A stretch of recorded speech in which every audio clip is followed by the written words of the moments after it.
Okay, so we are going to start. I know I see people joining.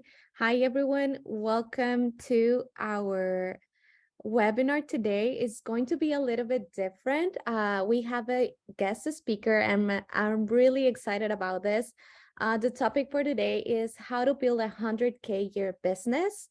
And the speaker is Julia. Julia is the founder and creative director at Bungalow Creative.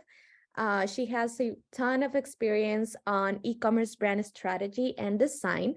So I know this topic is something that we all want to achieve with our businesses. So Julia, the time is all yours. Please feel free to introduce yourself, and if you want to give a little of introduction about what you're going to be talking about.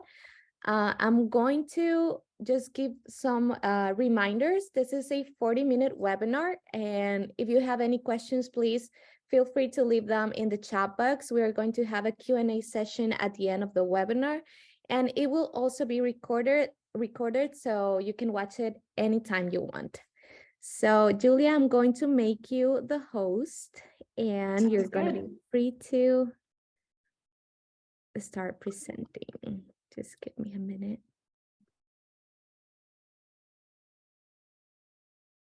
Okay, you're good to go.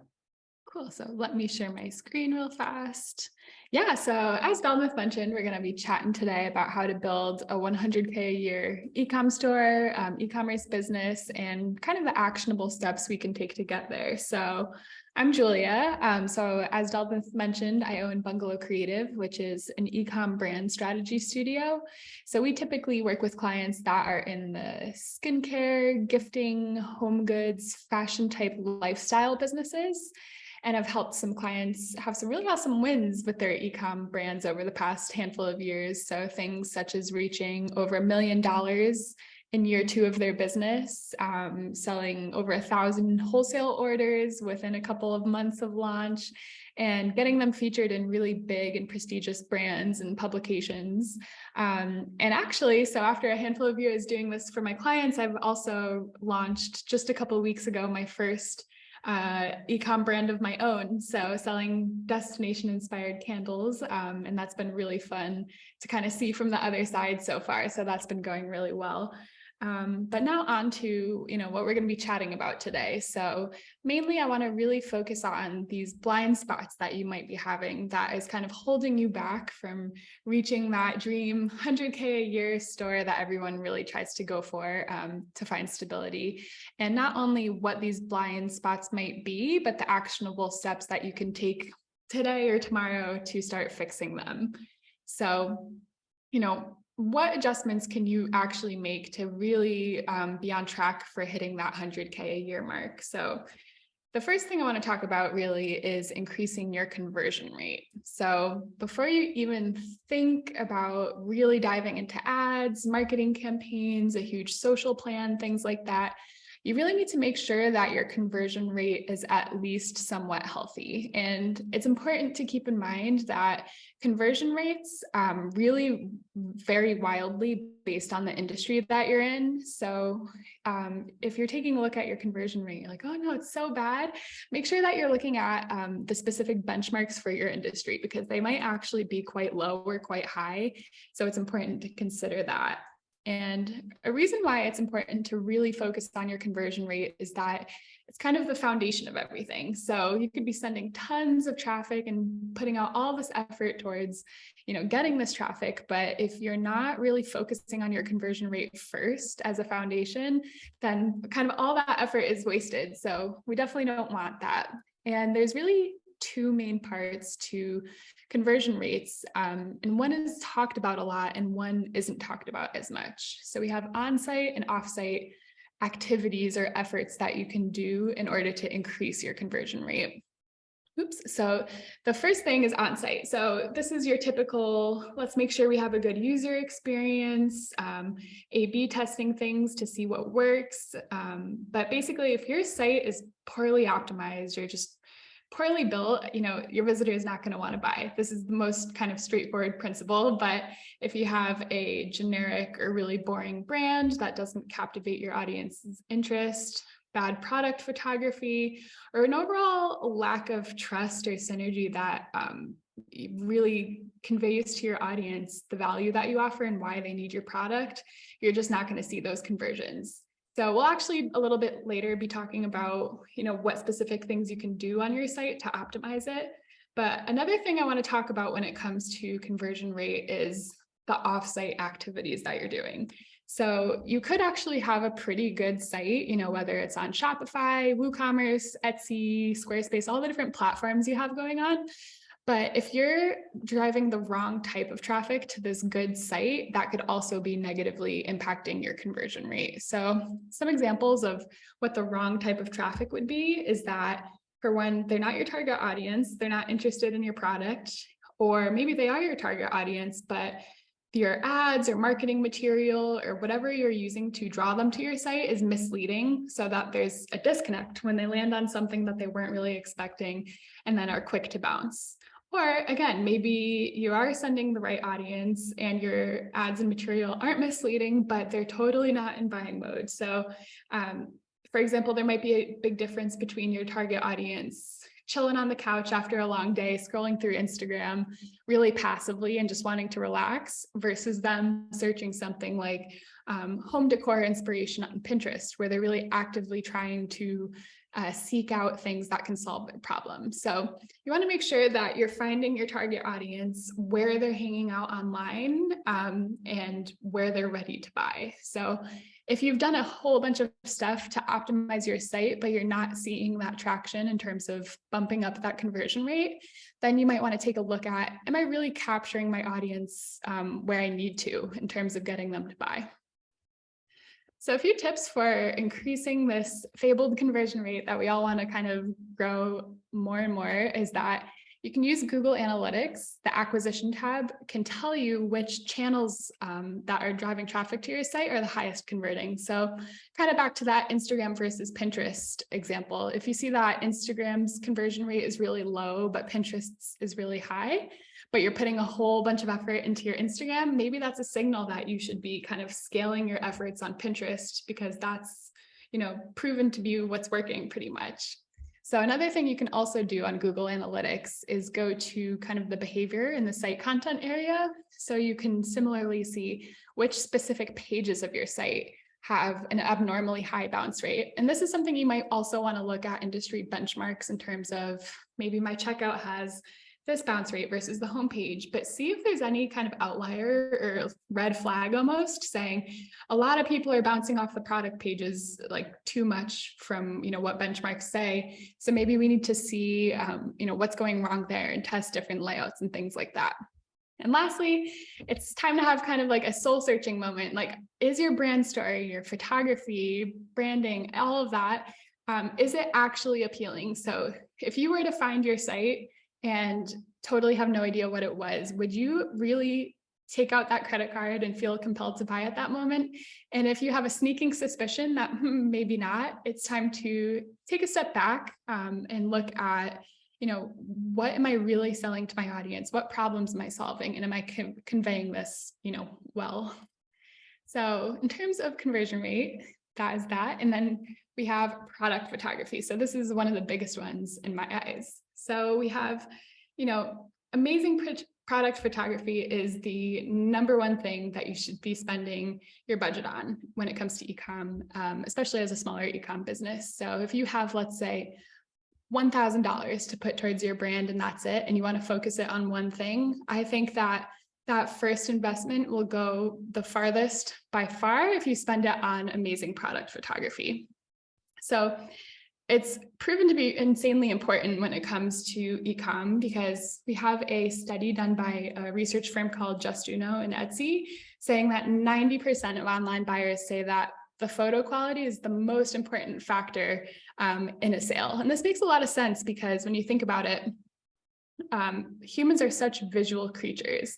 You see an image and you have within half a second, like an idea of what the product will be or look like, or this emotional connection that you make with the brand that you then rationalize later with logic when you're considering buying. But Images are so powerful when it comes to conveying brand values and just the quality of the product.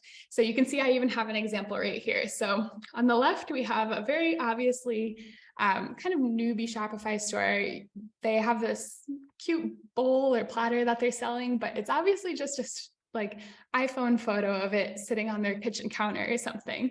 And that's really not telling you much about what this product is going to give to you or kind of help you paint that picture of this life that you're aspiring to through purchasing this product. Whereas the image on the right, obviously beautifully lit, staged, cohesive with the products all together, that tells so much more of a story, not only in terms of branding, but the trust that it's building with the audience. So overall, product photography is a very cost-effective way of really up-leveling your brand. So even if you have the most basic of site templates, whether on Etsy, Shopify, things like that, even if it's literally just like a white background with plain black text, beautiful product photography is kind of like a golden ticket to making your brand look really awesome. So if you're like, cool, okay, let's do a product photo shoot, but how do we actually make this work and get good results from it? So a good way of finding photographers for your photo shoot is that you can look at other brands that you admire, and not even brands in your own space, but in general, and find out who did their photography. So if you always see on Pinterest this one brand that has this beautiful photography, you can probably either reverse image search or Google, what the photographer's studio name is, who did their photography, and reach out to them. That's actually what I did for my most recent brand launch, and it came out even better than I could have thought. So let's say you find this photographer, you're ready to go. You're starting to set up your photo shoot. What you're going to want to do is make a super thorough Pinterest board or general inspiration board with not only the general look and feel for your brand, so they can kind of get a sense of what you're going for, but specific examples of the shot types that you need. So you're like, okay, I really like how we have 5 products here laid out. I like this close-up of this one. And also keep in mind that for your e-com site, you're going to need a variety of horizontal, more hero images versus some vertical or square photos. It's good to have a mix of these orientations so that you have, you're not always awkwardly cropping things on site and trying to make things work that kind of don't fit. So that is that for getting a good photo shoot. Next up, talking about apps. So this doesn't quite apply to things like Etsy, but Shopify, WooCommerce, apps are a huge part or piece of the puzzle when it comes to building your e-com brand. So it can be really easy to go overboard when you're building your store and you want it to do all the things and you add all these apps and it gets really overwhelming. So it's really important to hit the right balance when it comes to them. So you really want to start slow and build over time. So you add one app, maybe over the next couple of weeks, get really familiar with how it works, what your customers are experiencing, know all that it has to offer, and then build over time. And this is going to lead to a lot more success in my eyes when it comes to getting all the apps on your store. So keep in mind that too many apps can weigh down your site speed, which is really bad for search engine optimization and user experience. So instead of, let's say, installing 6 different review apps at once and seeing which one you like, do the research beforehand to really understand, does this have all the functionality that I'm looking for? What are the reviews? Am I going to like this app? And kind of, again, go one by one and try to see what you like ahead of time before weighing down your store too much with all this junk code. So another point is that obviously all these monthly app costs can add up. So you really want to focus on, at least at the beginning, the ROI of the apps that you're setting up. So I like to really focus on ones that are directly trackable when it comes to the ROI that you're getting, such as an upsell app where, when you're in the cart, they say, oh, would you like to add this smaller item to your order? And you're like, yeah, what the heck, let's do it. Kind of like, buying a pack of gum in the grocery store checkout line, that same kind of concept. So that very directly increases your average order value, and you can very much track that. So it's good to focus on those apps in the beginning where you're seeing a direct rise in your revenue because of the app. So again, you want to focus on installing and getting used to an app one at a time, because If you go and add 10 different apps to your store at once, there's no way you're going to really get to know how they work super well and know all the different features that they offer and kind of how to use them to their full potential. So it's important to take it slow and go one by one. So some of my favorite apps are something that I add to a lot of my clients' stores would be a free shipping bar at the top. So instead of your typical announcement bar that says like free shipping over $100, it does the same thing, but it actually updates live saying, hey, you have $20 left until you get free shipping. This is really high converting. And again, increasing that average order value. InstaFeed. So if you are on Instagram, I think it's a really good idea to include your feed on your homepage, because similar to capturing email signups that let you continue to engage with your customers, maybe they're not ready for an email sign up, but maybe they're interested on following you on Instagram. So this is a chance to kind of capture their interest and continue that relationship with the customer ongoing in an easy way at the end of your homepage. So reconvert, upsell, and cross-sell, that's kind of what I just mentioned, having something in your cart or even right after they place the order, say, hey, buy this chopstick or this small candle or something like that. That will increase your average order value. And lastly, my favorite product reviews app is called Judge Me. It has a lot of different modules kind of that you can add throughout your site, and it allows for custom CSS and stuff if you have custom fonts going on to make it super branded, because some review apps don't let you do that weirdly. And so they kind of look a little bit not harmonized with the site. So I have kind of three main categories that I like to prioritize for new Shopify stores and or WooCommerce, things like that. But in general, we want conversion increasing apps because, again, back to the conversion rate, that's really important for a healthy e-com business. So things like reviews, SMS marketing, email pop-up offers, really focusing on, just getting that first buy from the customer. Next up, we have average ordering value increasing apps, which would be upsells and cross sells. Bundling products is a really great way of, getting people to buy more within the order, and that free shipping bar that I mentioned. Lastly, customer loyalty increasing app. Customer loyalty is really important to focus on because that's actually a lot more cost effective as opposed to acquiring new customers. So things such as rewards or a loyalty program, a really nice track your shipping or track your product interface that makes them happy with the experience, as well as referrals, referring their friends. So next up, another huge thing about running an e-com business is getting at search engine optimization right. So SEO is truly the cheapest form of traffic if you can get it right. So it's definitely worth considering, or at least making sure you have some baseline things right with your store, because this can be a hugely valuable source of traffic for your store. So a couple of reasons why it's great is that, kind of similar to Pinterest versus Instagram, I always go to, people are actively searching for what you've got. So they're much more primed to buy. And if you can kind of offer them what they're looking for, that's going to lead to higher conversions from that channel. So also, like I mentioned, so minus the cost of labor and the time that you put into optimizing your site for search engine traffic is free ultimately. And old content, let's say a blog post that you put out 5 years ago, can be driving traffic to your site for years to come, compared to things such as like email campaigns or social. It can be almost set and forget in some sorts, not totally, because SEO is always changing, but you can have content out there that you're like, hey, I wrote that 5 years ago and I'm still getting awesome traffic from it.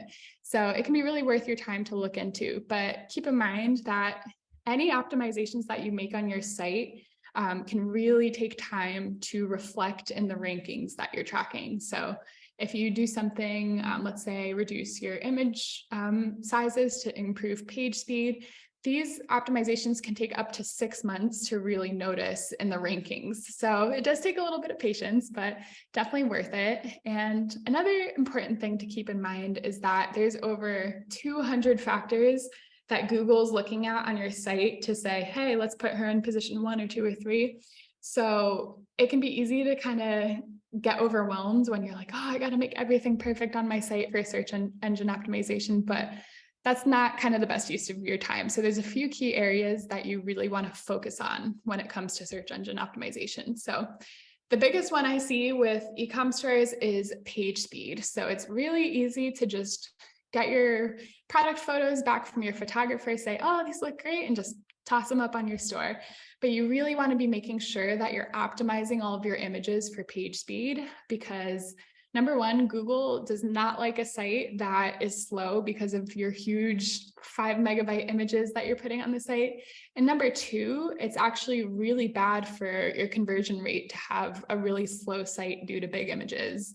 There's studies show that bounce rate on your site like exponentially grows with every second that the user has to wait longer for things to load. So make sure if you do one thing that your images are not too big and they're compressed and they're good to go for, your site's page speed. So a couple of tools to get into if you're like really starting to take search engine optimization seriously would be Google Search Console, which helps you see what keywords you're ranking for, track, what pages are ranking well, and the Google Lighthouse test, which is built into your Chrome browser developer tools. And this shows a few key metrics, what your site might be doing well or poorly, and what specifically to fix to kind of improve the site in Google's eyes, therefore improving your ranking. So lastly, when you're focusing on keywords that you want to rank for, try to find a balance between keyword difficulty, meaning, wow, there's tons of sites out there trying to rank for this keyword, versus search volume. So search volume is basically pretty straightforward. How many people per month are searching this keyword? So there's some keywords out there that have a decent search volume monthly, but there's not a ton of competition out there for them. And this is kind of the sweet spot where you want to focus on creating content and keywords on your site around those keywords so that you can find a good amount of traffic to your site without too much competition for that keyword. So now I just want to talk about a few general common mistakes that I see on a lot of e-commerce and particularly Shopify stores as well, that kind of scream, oh, I am a newbie to this whole Shopify thing. But the good thing is they're generally really easy to fix, but they're easy to overlook too. So make sure that your store isn't doing these few things. So the first one would be leaving Powered by Shopify in the footer. And you see this a lot, and this is one of the prime I just set up my Shopify store a couple months ago and I'm getting used to this signals. So it is a little bit buried in the back end, and you have to touch a little bit of code to do it, but a quick Google search and you'll be able to switch this out just for your, copyright brand name 2023 type line. So another thing is that don't use fonts that are too small, and make sure that your contrast between the background and your foreground or text color is meeting accessibility guidelines. There's accessibility checkers online that you can use for this. But, this really impacts user experience negatively if they're like squinting to read your text, or it's too gray and they can't read it. So another thing that can come off as a little bit spammy or disingenuous is having too many pop-ups like Julia from Connecticut just bought this, or chat with us, or join rewards. So it's okay to have one or two of these. Typically people do have like a chat bubble at the bottom right, plus maybe one more, that's fine. But it's really annoying the user and just overwhelming and distracting them from what they're trying to do when you have all of these.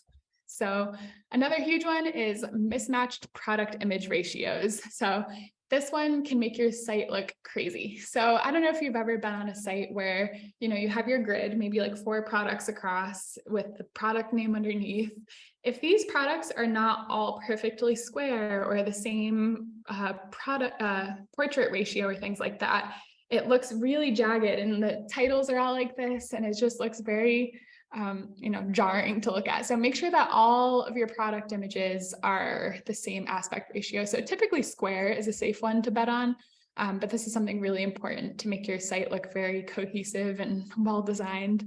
And another thing is, so text being baked into the image instead of live on the site. This is one of the biggest no-nos in the web design world, because let's say you just got set up with Shopify, you're feeling a little frustrated at how rigid it might seem in terms of design. You're seeing these beautiful show it sites with like the wabi-sabi look going on, and you're like, I want that for my Shopify store, but don't know how to do it.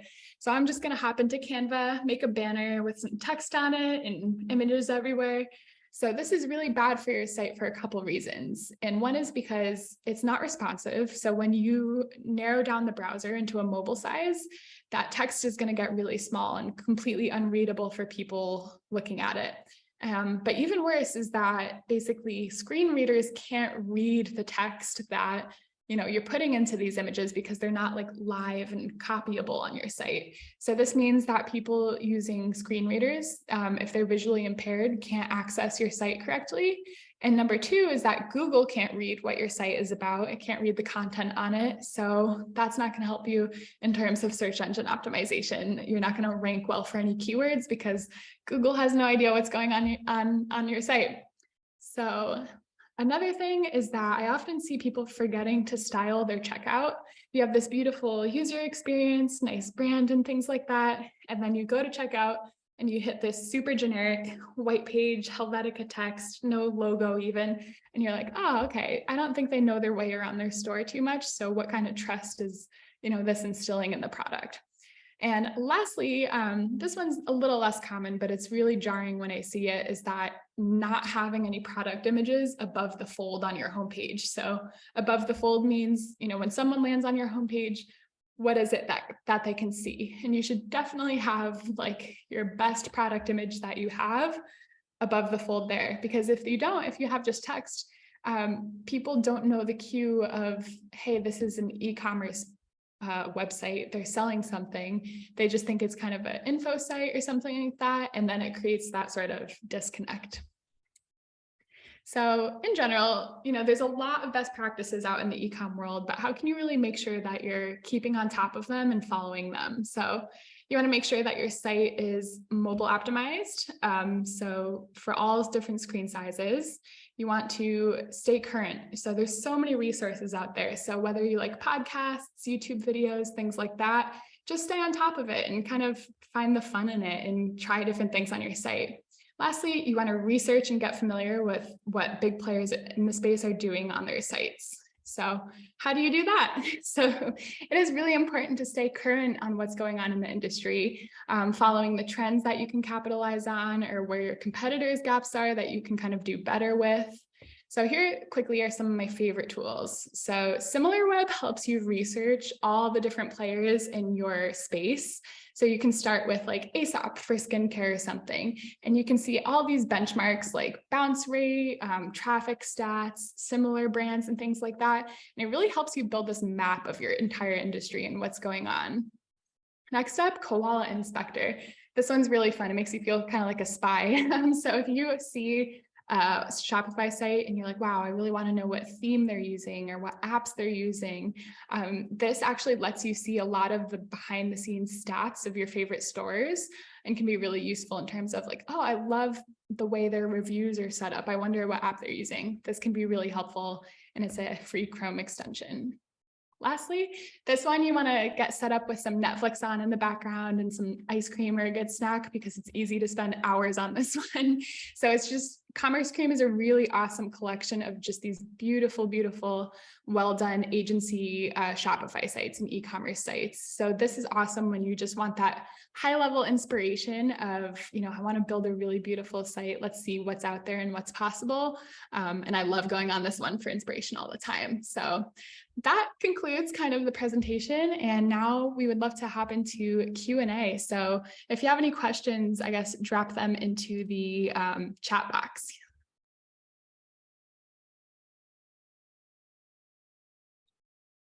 I'm still sharing my screen. We have a question there. I don't know if you can read the chat.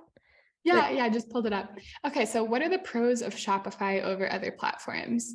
So Shopify really is the cream of the crop when it comes to e-commerce, because it's the most widely used. There's a ton of different apps out there that make it really easy to add functionality that was really previously really hard to add to e-commerce stores without, huge development projects. Compared to something such as, let's say, Squarespace e-commerce. Squarespace e-commerce can be really good if you have a very basic need, only a couple products and things like that.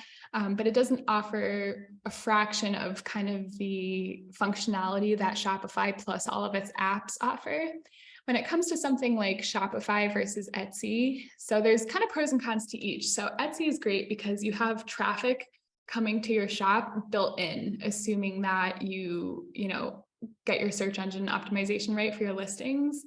But at the same time, you sacrifice a ton of functionality when it comes to making your store look like how you want it to, or things such as like retargeting or upsells or things like that. Again, the functionality that Shopify offers kind of blows Etsy out of the water. But the thing with Shopify and more WooCommerce, Shopify, even Squarespace e-com platforms is that you are solely responsible for driving traffic to that. So you don't have Etsy's built-in kind of search engine there. So that is kind of the main difference between Shopify and the other ones. So 95% of the people I chat with that are looking to build an e-com store, I recommend Shopify for, because it truly just is this industry standard and has the most support and themes and apps and data and resources out there. So it's almost like you really can't go wrong with Shopify. So that's what I would say is kind of the main differences. Awesome. I don't know if anyone else has any questions. We have still like 5 minutes left, so we're good. Yeah, all right. Well, if anyone has any questions that, you're falling asleep tonight and something pops into your head, you can feel free to shoot me an email or a message on Instagram or something like that. But this is super fun, Delma. So thanks so much for inviting me here. I missed what she said before the Commerce Cream. Pull that up real quick. Before Commerce Cream, I was talking about the Koala Inspector Chrome extension. So that's a really awesome one for, seeing what different Shopify sites are doing in terms of what theme they're using, apps they're using, how old the store is, keywords and ads that they're running. So yeah, again, it's called Koala Inspector, and it's a Chrome extension that really helps you see what other stores are doing if there's a part of it that you really like and will like to use. No problem. Awesome. I don't know if you can just write your email, or how can they find you on Instagram? Yeah. Sure. So I'll write it right here. So hello@bungalowcreative.co. So bungalowcreative.co is my website, obviously. And then Instagram, that right here, @bungalow.creative.